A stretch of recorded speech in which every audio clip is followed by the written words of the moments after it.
contiene algo que nosotros lo sabemos, pero a veces no nos detenemos a examinar esa parte de la vida.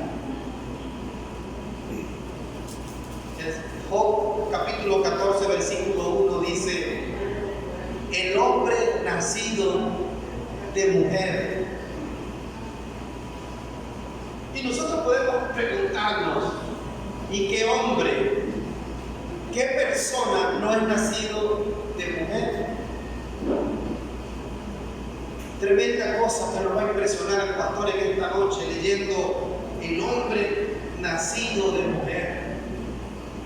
Pero aquí hay una parte que a mí me da a entender algo que no está escrito, algo subyacente, algo que aunque no lo diga está ahí. Si dice el hombre nacido de mujer, es porque debe haber otra forma de nacimiento que no tiene que ver con una mujer, que no sea el nacimiento natural o biológico cuando nuestras madres nos traen a este mundo. Y por eso debemos detenernos aquí, porque la descripción que está dando el escritor del libro de Job dice: el hombre nacido de mujer. Lo primero que me da a entender es que hay otros hombres o otra vida de hombres que no es nacido de mujer. Entonces vamos a investigar cuál es esa otra vida que no es nacido de mujer. También dice que el hombre nacido de mujer es corto de días. Y si el hombre nacido de mujer es corto de días, entonces el otro hombre debe ser de largos días o de eternidad. Sigue diciendo el versículo y dice: y hastiado de sinsabores.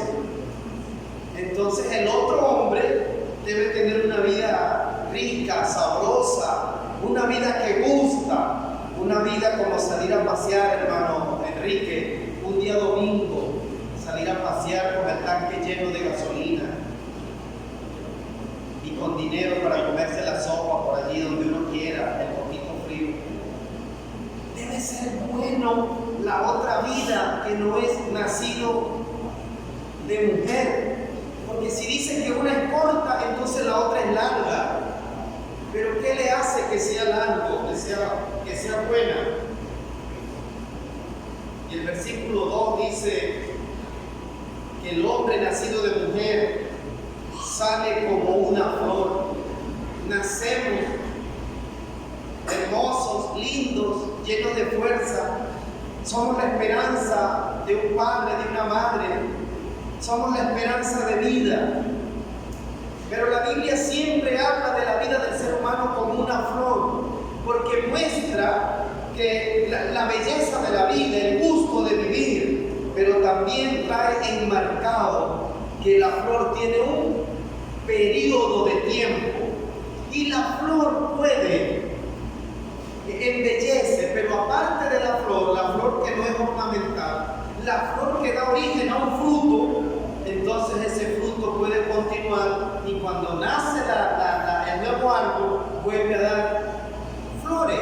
Entonces también dice que aunque la flor se marchita y se seca con el sol, también puede haber esperanza que un día dé fruto y podamos vivir para siempre. Pero lo primero que marca aquí es que la vida es corta, como la de una flor.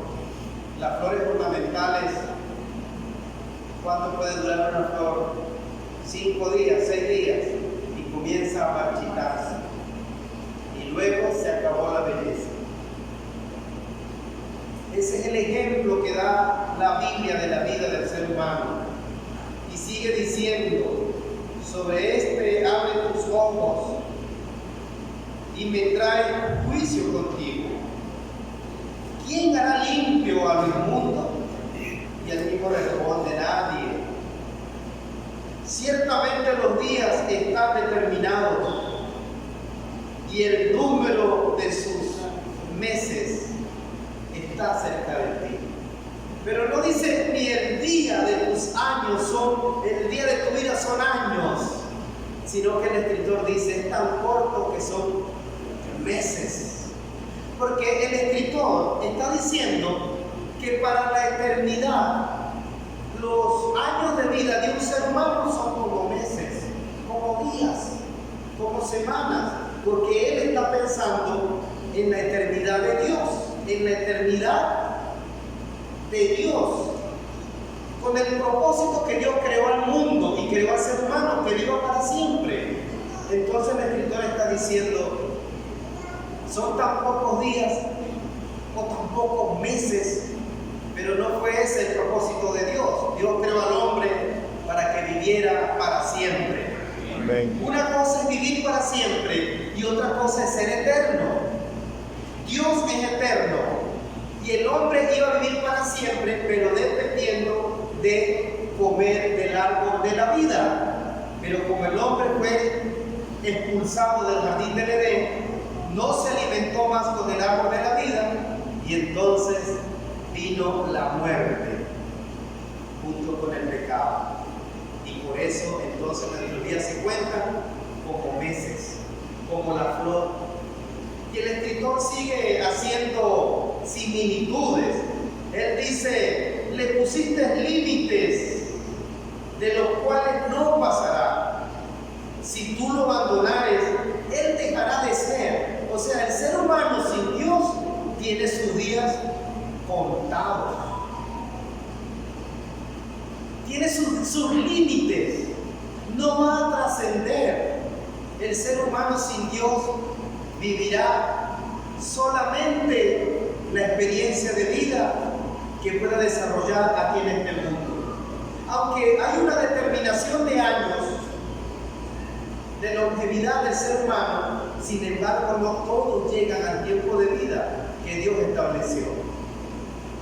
No todas las personas mueren de 80, 85 años.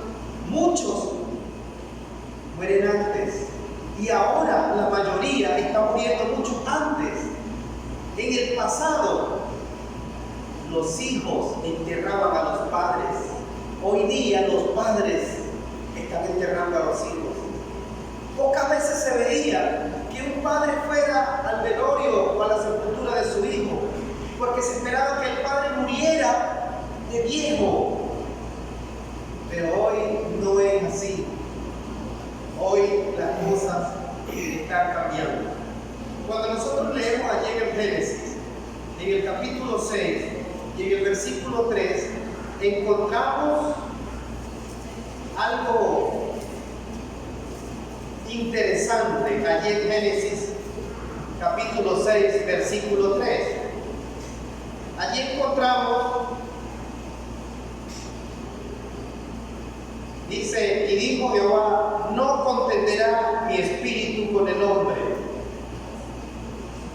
porque ciertamente él es carne, mas serán sus días 120 años. El Señor le puso límite a la vida del ser humano. Entonces Job dice, como la flor, y el Señor dijo, como una flor que dura 120 años. Pero ¿saben ustedes cuánto tiempo duraban las personas antes?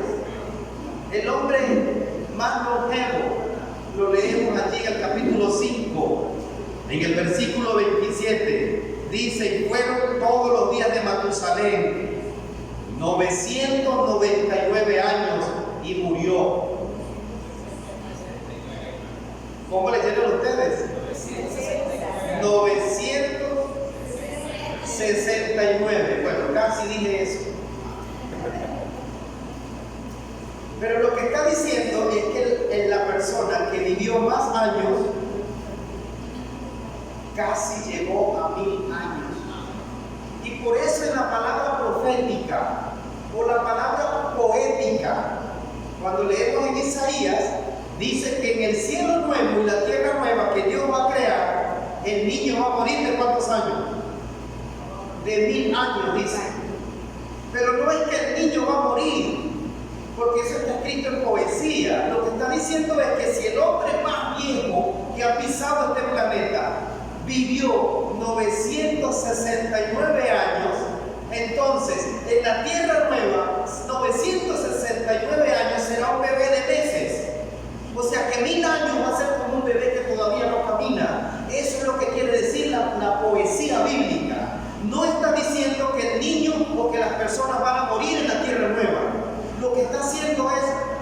la parte poética diciendo que el hombre será de largos días o eterno o extenso, que 1000 años será como un bebé recién nacido. Eso es lo que está diciendo. Pero resulta, hermanos, que el hombre estaba enfocado o añorando vivir más años o más de 1000 años, porque el hombre aquí en la tierra no alcanzó a vivir un milenio. Matusalén no logró llegar a los 1000 años.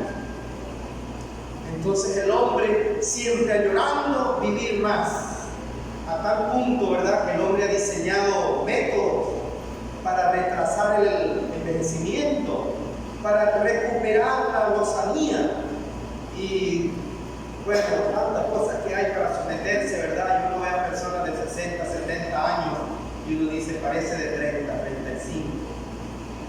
Y resulta que ha pasado por varias ocasiones por el quirófano, ¿verdad? Pero sin embargo todavía está allí la palabra diciendo que hay un límite, que esa vida va a ser como la flor. Y más adelante, allí mismo, más adelante, en el Salmo 90 encontramos otra forma como Dios se pronuncia. En el Salmo 90 encontramos en el versículo 10 que el Señor vuelve a pronunciarse. Ahora vemos que ya el Señor volvió a considerar o a reconsiderar la vida del ser humano. Y el Señor dice en el Salmo 90, dice, y los días de nuestra edad son ¿cuánto? 70 años.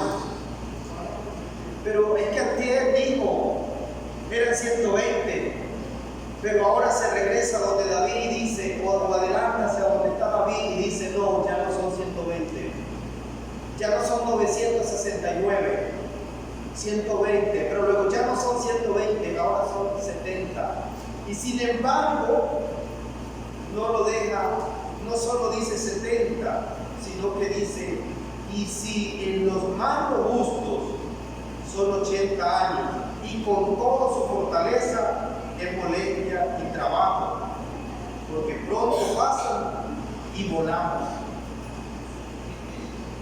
Está diciendo el Señor que son hasta 70, 80 años, y aquí termina la vida del ser humano. La vida del hombre nacido de mujer, porque en eso es lo que estamos analizando, lo que dice Juan capítulo 14, versículo 1. La vida nacida de mujer tiene su límite, tiene su tiempo. Y el escritor de Job sigue diciendo y haciendo un simbolismo. Y seguimos leyendo allí en el versículo 7. Dice, porque el árbol, la planta, el árbol, si el árbol fuere cortado, aún queda la esperanza, aún queda en él la esperanza.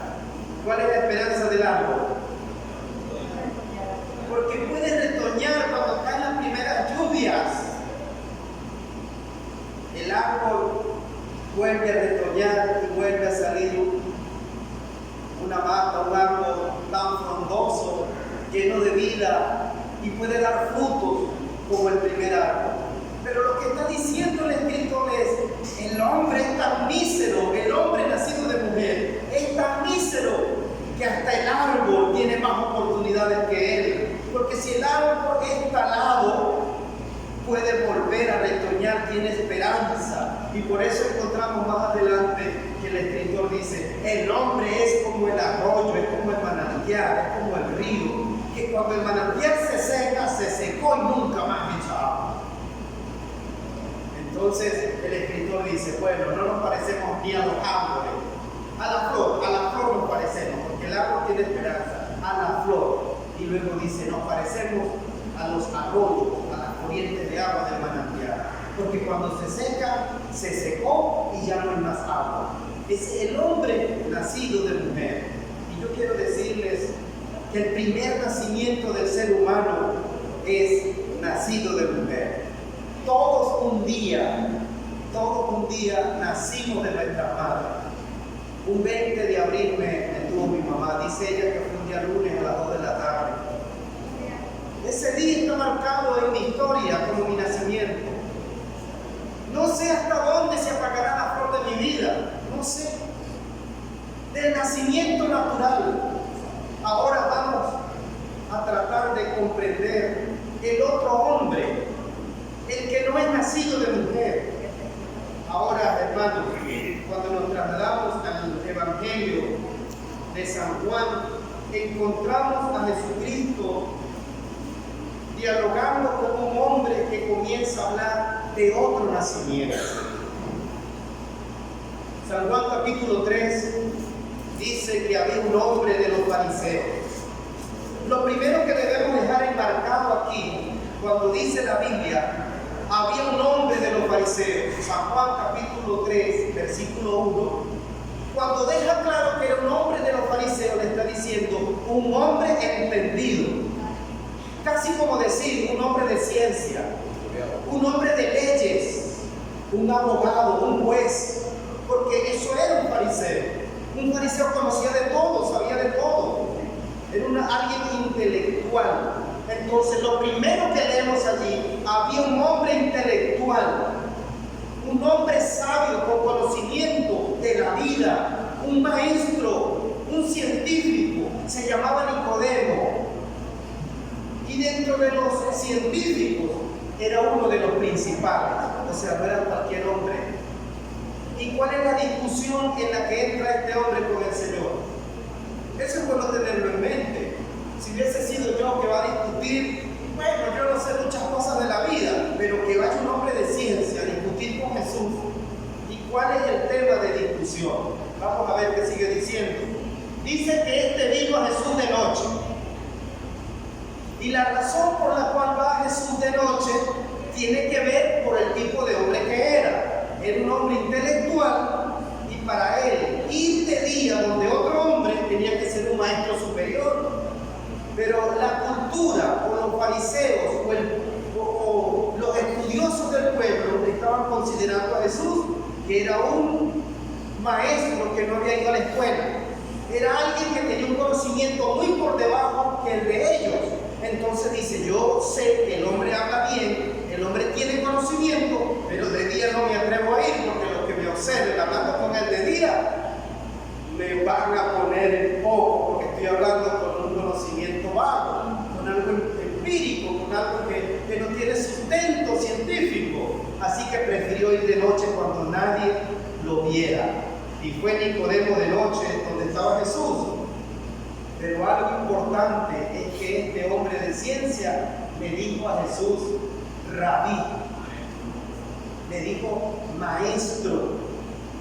Pero si él sabía que no había ido a la escuela, que no había estado en la escuela de los rabinos, de los maestros, sin embargo cuando llega le dice maestro.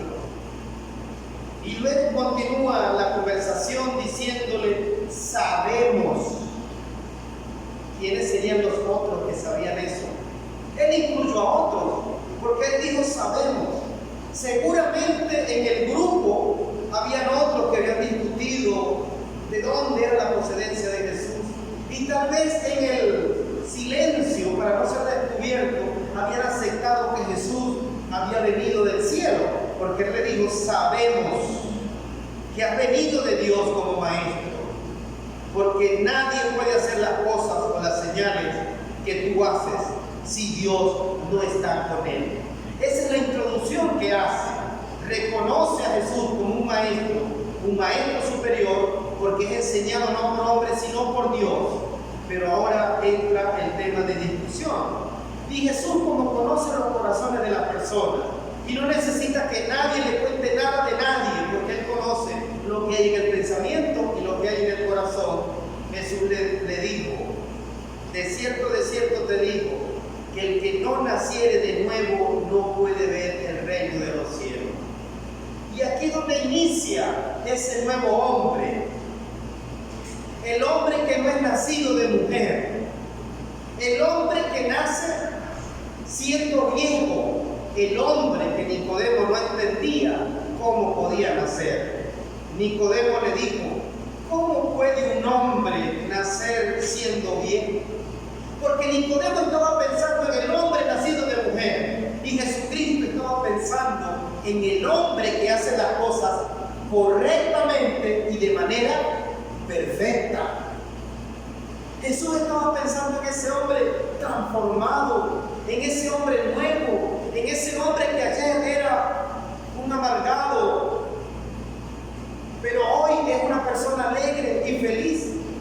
El Señor estaba pensando en esa persona que perdió la esperanza, que está enferma o fracasado, pero hoy recobró la esperanza, recuperó la salud, la vida y tiene muchas proyecciones.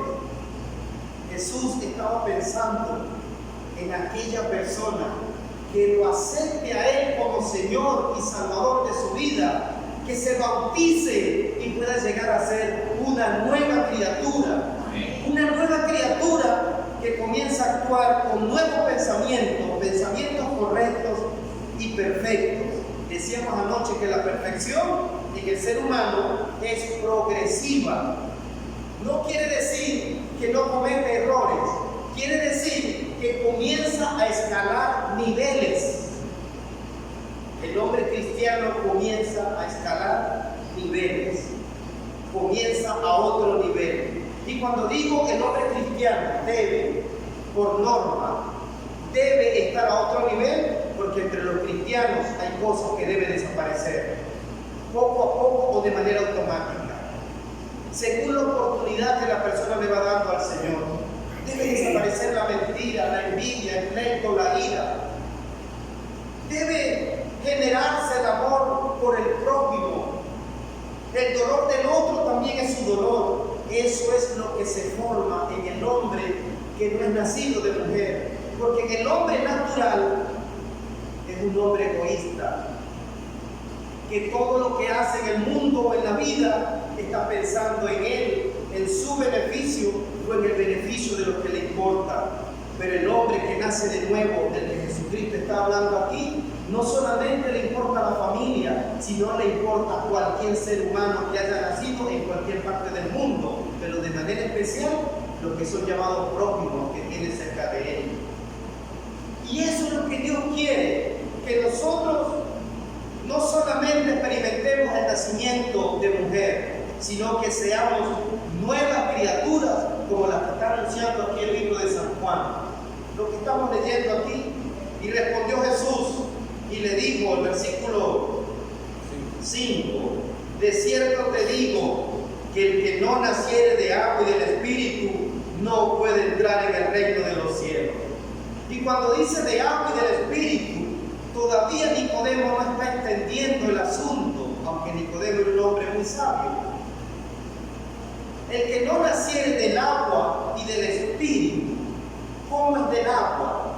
Porque el Señor había establecido que la manera para nacer de nuevo es siendo bautizados, metiéndolos debajo del agua y sacándolos del agua. Y cuando sale del agua la persona, ya el cielo empieza en él un proceso que se llama vida nueva, una vida nueva para Cristo. Porque la persona ya declaró públicamente que su vida ahora le pertenece a Cristo y autoriza a Cristo para que comience a generar en él una nueva persona. Así que la manera de pensar comienza a cambiar. La manera de amar comienza a ser diferente. La forma de trabajar comienza a trabajar diferente. Porque ahora su mente ya no es una mente natural, sino que comienza a ser una persona espiritual. Y comienza a disfrutar de una forma verdadera, comienza a disfrutar la vida. Pero por lo demás, vivimos la vida en carreras y apresurados. Dijo el apóstol Pablo que los hombres nacidos de mujer, en la vida dicen, bebamos y comamos, ¿por qué? Porque mañana moriremos, no hay esperanza. Pero el hombre nacido del agua y del Espíritu dice, un momento, yo voy a ver lo que voy a comer, porque yo no me voy a morir, yo voy a vivir eternamente. Lo que yo coma tiene que ver con mi vida, porque lo que nosotros comemos tiene que ver con nuestra capacidad de entendimiento. O sea, lo que comemos nos ayuda a entender más o solamente nos da una llenazón. Y el apóstol Pablo entonces dice que el hombre nacido de mujer solo dice: comamos y bebamos porque mañana moriremos. Comamos y bebamos quiere decir vivamos en placer, vivamos dándole al cuerpo lo que el cuerpo nos pide, bebamos de todo lo que existe sin medir qué me conviene y qué no me conviene. Sencillamente todo lo que existe hagámoslo, sea bueno o sea malo, porque de igual forma mañana moriremos. ¿Saben ustedes que esa es una filosofía que se estableció en la Edad Media? Y esa filosofía se establece en el hombre egoísta.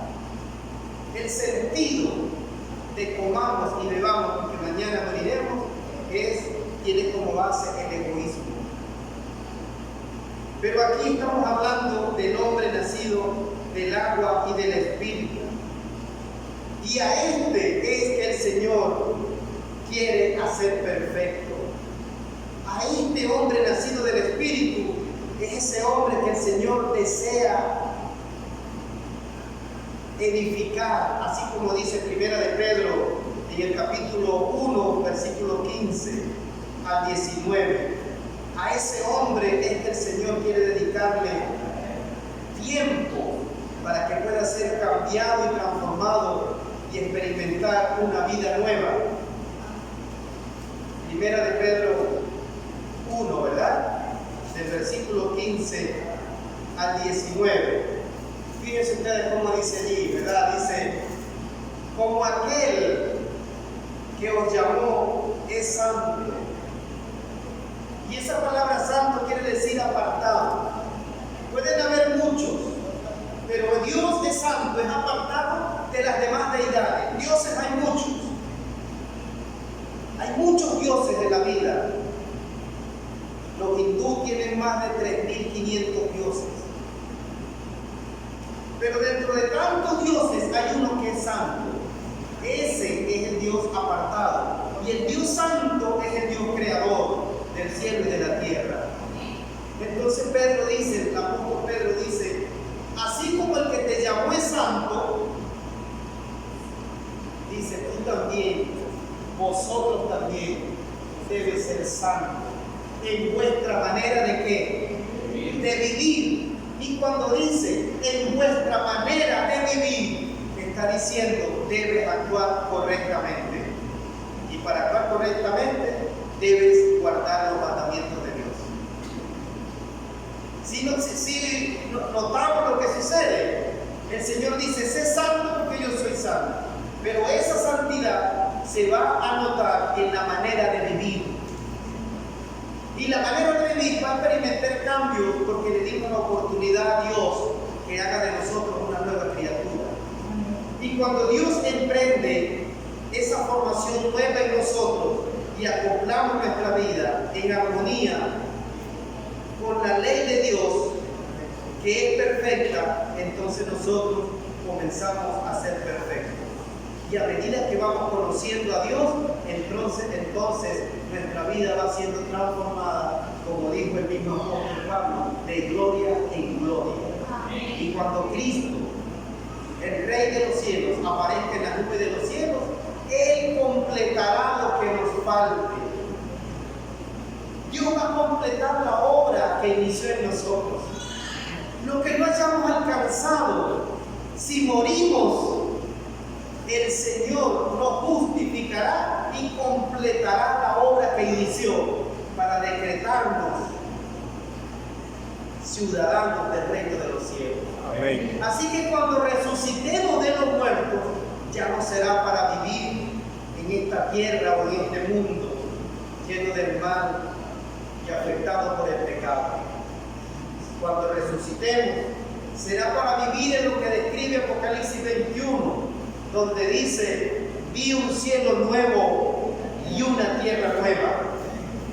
Porque el primer cielo y la primera tierra pasaron y el mar ya no existía más.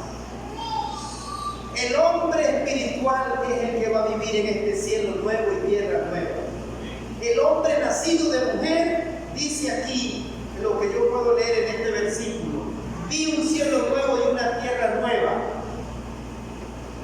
Porque el primer cielo y la primera tierra, donde vivía el hombre nacido de mujer, pasaron. Y el mar ya no existía más. Hasta allí llegó el hombre natural. El hombre que nació de mamá y papá, hasta ahí llegó.